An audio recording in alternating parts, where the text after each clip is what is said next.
शांति त्याग सीरीज में पार्ट 4 में आप सभी का स्वागत है।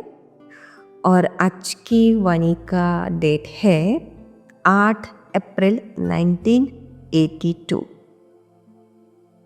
तो इसमें बाबा खुद ही हमको जो है रिवीजन करा रहे हैं। तो देखते हैं बाबा हमको क्या बता रहा है।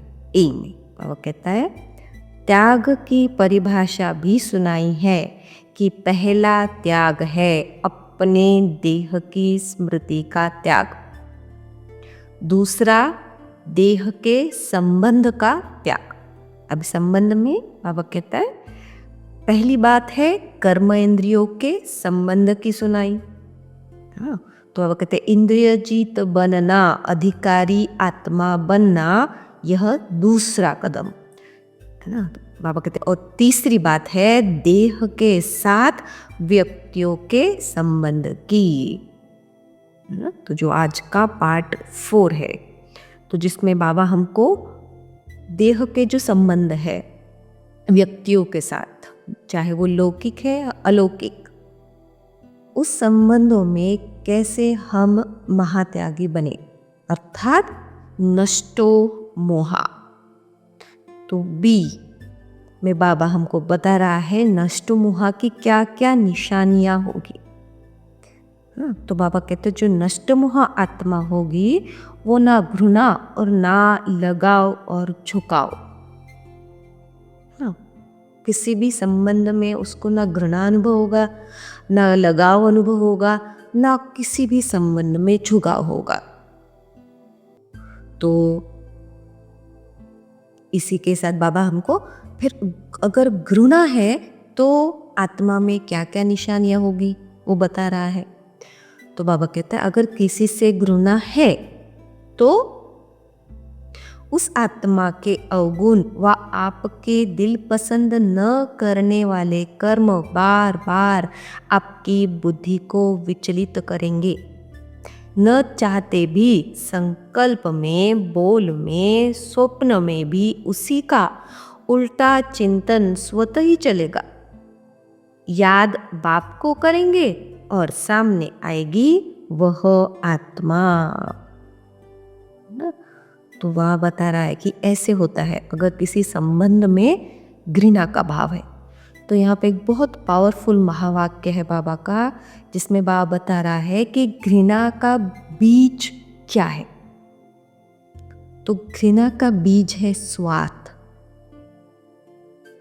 तो कैसे आत्मा को समझ में आए कि मुझ में स्वार्थ है। तो बाबा क्या बता रहा है कि स्वार्थ का रॉयल स्वरूप है चाहिए। तो ऐसी आत्मा क्या कहेगी, इसको यह करना चाहिए, यह नहीं करना चाहिए, यह होना चाहिए। तो चाहिए की चाह उस आत्मा से व्यर्थ संबंध जोड़ देती है।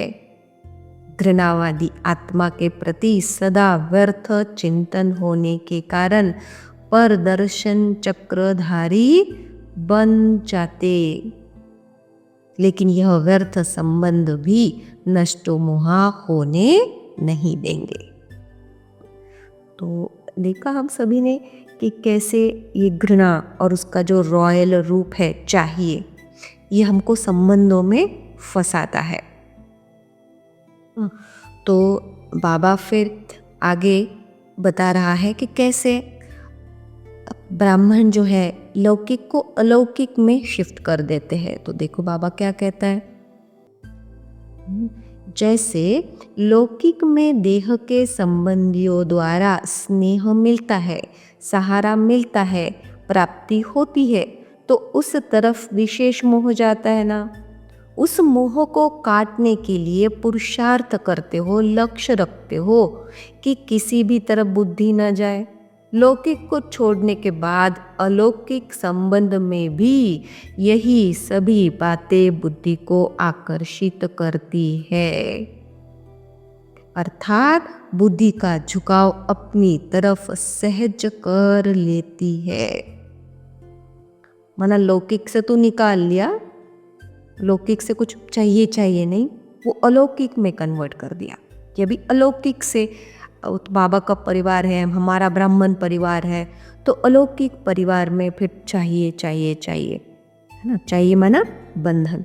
तो बाबा बता रहा है कि आत्माएं कैसे फिर एक्सक्यूजेस देती है, क्या बोलती है। बाबा कहते हैं ब्राह्मण आत्माएं फिर बोलती है, फिर से ऐसे लगाव लगाने वाली आत्माएं अपने आप को बचाने के लिए व अपने को राइट सिद्ध करने के लिए क्या सोचती और बोलती है कि बाप तो निराकार और आकार है ना, साकार में कुछ तो जरूर चाहिए। तो बच्चों के इस एक्सक्यूज का चतुर सुजन बाबा देखिए कैसे आंसर दे रहा है। तो बाबा बहुत सुंदर एग्जाम्पल दे के हमको समझा रहा है कि निराकार होते हुए भी कैसे हम सब संबंध अनुभव कर सकते हैं। तो उसमें बाबा उदाहरण दे रहा है मीरा का। तो बाबा कहता है जब भक्ति मार्ग में भल माला की शिरोमणि मीरा को साक्षात्कार नहीं लेकिन साक्षात अनुभव हुआ, तो क्या ज्ञान सागर के डायरेक्ट ज्ञान स्वरूप बच्चों को साकार रूप में सर्व प्राप्ति के आधार मूर्त सदा सहारे दाता बाप का अनुभव नहीं हो सकता? तो फिर सर्वशक्तिवान को छोड़ यथाशक्ति आत्माओं को सहारा क्यों बनाते हो? यह भी एक गुह्य कर्मों का हिसाब बुद्धि में रखो। कर्मों का हिसाब कितना गुह्य है इसको जान।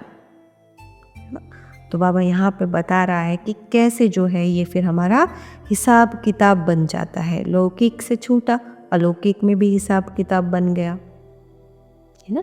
तो बाबा बता रहा है कि हो क्या रहा है। बाबा कहता है एक ने दिया दूसरे ने लिया, तो आत्मा का आत्मा से लेन देन हुआ, तो लेन देन का हिसाब बना हुआ समाप्त हुआ। उस समय अनुभव ऐसे करेंगे जैसे कि हम आगे बढ़ रहे हैं, लेकिन वह आगे बढ़ना नहीं, लेकिन कर्म बंधन के हिसाब का खाता जमा किया।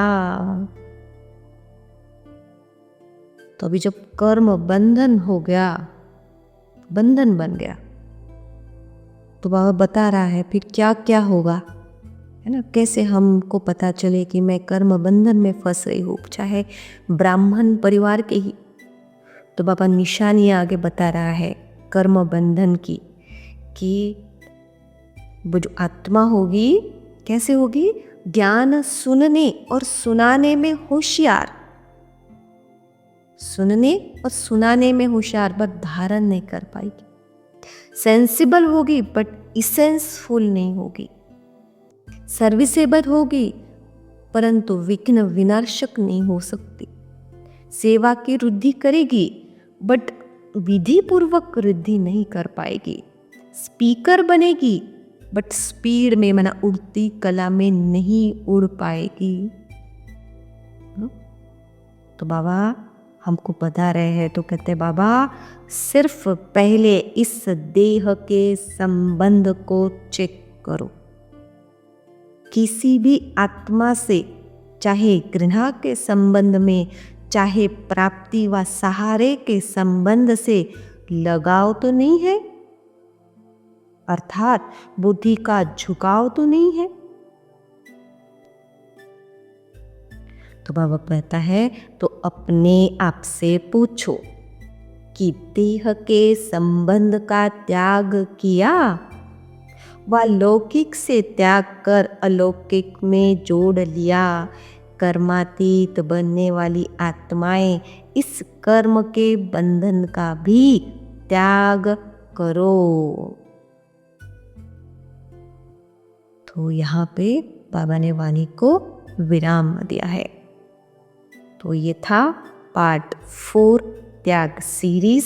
वाणी की डेट है 8 अप्रैल 1982।